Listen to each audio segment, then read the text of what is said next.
Kumbuka kisa cha Ana na Penina. Ana na Penina, ile Samueli wa kwanza, ile sura ya kwanza. Biblia inasema kwa kadiri Ana alivyokuwa anakwenda hekaluni kusali, ndivyo mwenzake alivyokuwa anamchokoza hata kumsikitisha. Yaani watu huwa wanadili sana na eneo ambalo linakuumiza, na wengi huwa tunakosa msimamo wa imani.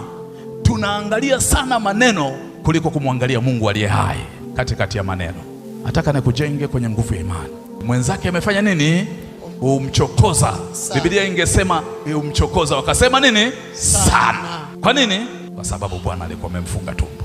Sijui kama umeelewa hilo neno. Watu wanadili na eneo lile lile nao kuumiza. Wengi nikisema hapa na kina mama ambao hawajapata watoto, wengi wanaumia sio kwa kukosa watoto, wanaumia na maneno ya mawifi. Wanatuonyesha pale pale kwenye kidonda. Maneno ya mashangazi, maneno ya majomba.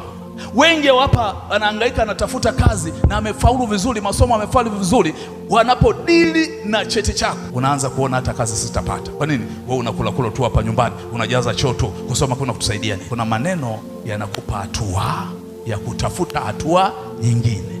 Hana aliposikia maneno ndio akapanda kwenda Shilo. Anasema alifanya hivyo mwaka kwa mwaka, lakini kadiri alivyokuwa anakwenda kwenda nyumbani kwa Bwana, ndivyo huyu mwenzake anamchokoza. Sio kama umeelewa neno hilo? Yaani unakuja kwenye maombi, ukirudi ndio anaanza kuuliza, kwenye maombi huko unapataga nini? Mbona watoto wako bado ni wajinga?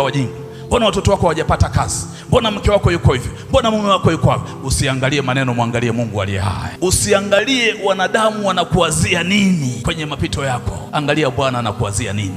Usiangalie kwamba jana ilikuwaje, angalia leo inasema nini kwenye maisha yako.